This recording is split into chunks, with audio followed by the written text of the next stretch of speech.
Hi, I'm Nicole Lally, your host of The Breakout, presented by ECAC Hockey. We're jam-packed this week, so let's get started with the weekly awards. It was a clean sweep for Union on the men's side. Brandon Estes is your player of the week. The senior had a role in 4 out of the 5 goals for the Dutchman over the weekend, including the game winner in Friday's 2-1 victory over Colorado College.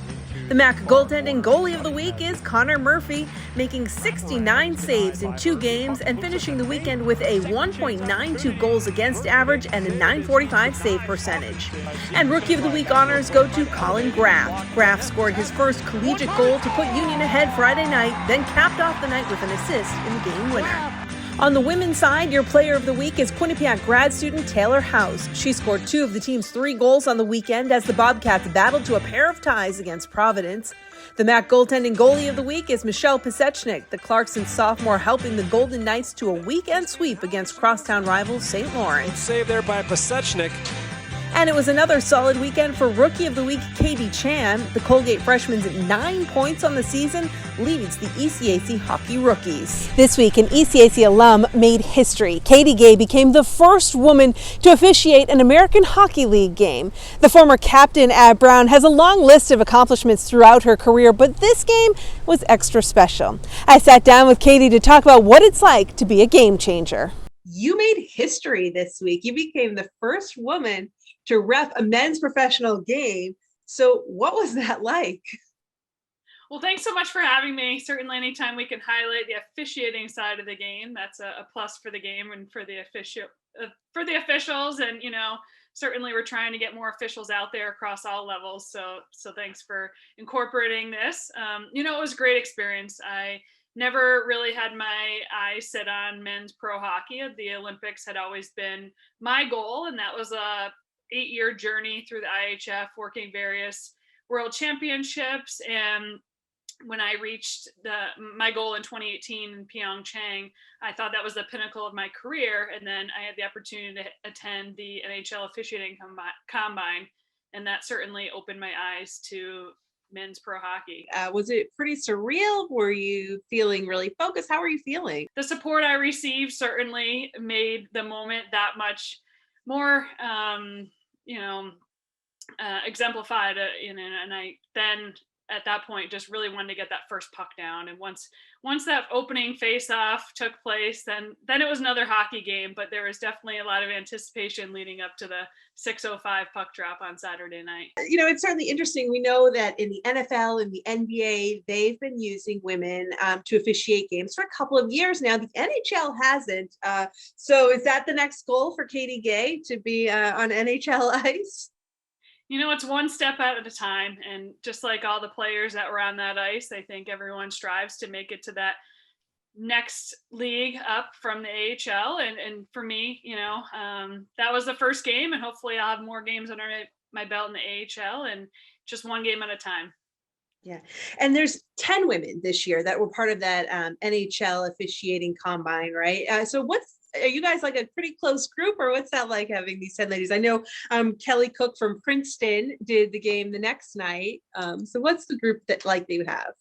Yeah, it's always great having a support system. A lot of us attended the combine back in 2019, and then again this fall, and then also attended the AHL training camp that we had preseason. So to be able to have support out there in the locker room, to be able to bounce ideas and share stories is always helpful. And it's funny because when I first got into officiating, my Brown teammates couldn't believe it and laughed, because I certainly got my fair share of penalties as a player.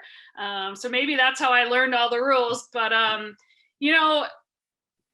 at the end of the day, it's another hockey game. Certainly the experience I've had up to this point prepared me for that moment. And speaking of college, you graduated from Brown. You were the captain in 2005. How was that experience playing as a student athlete?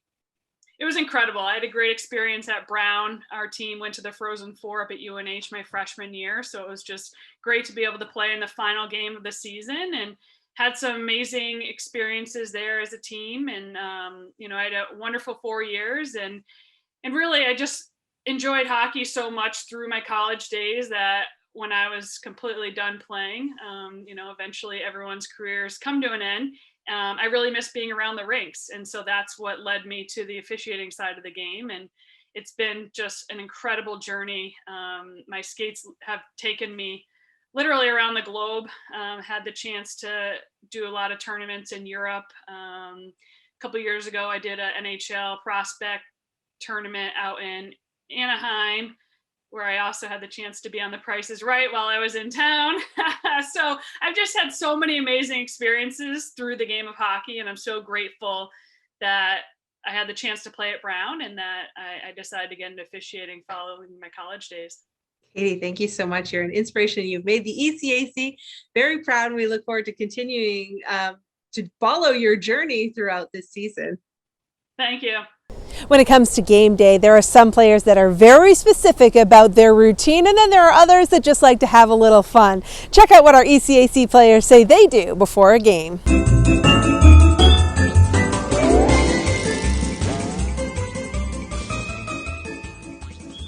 My game day ritual is to listen to the same playlist in the exact same order before every game.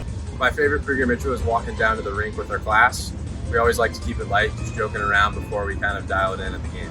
Pretty much like to take a nap before the game, get to the rink, do some hand-eye stuff for warm-up, and then I put my gear on the same way, left feet first, left pad first. Most of the time the People's United Center is already full when we step on the ice for warm-up, so we get to feel the energy right away of Bobcat Nation, and it really fires us up and gets us ready for the game. My game day ritual is juggling outside of the room before the game and playing soccer with my team. My favorite game day ritual would definitely be getting a good pregame meal in, usually doing some chicken parm, meatball sub, and then I take a good nap after that. It's usually my favorite part of game day. Here at Princeton, at least, I have this thing that my equipment manager puts out a puck at the courts, and I take the puck before every game and try to shoot it into the net. I guess one superstition I maybe have is I always have to tie my left skate before my right skate on game days. So We warm up back here, and I always have to be the first in the dressing room, so I run through the benches.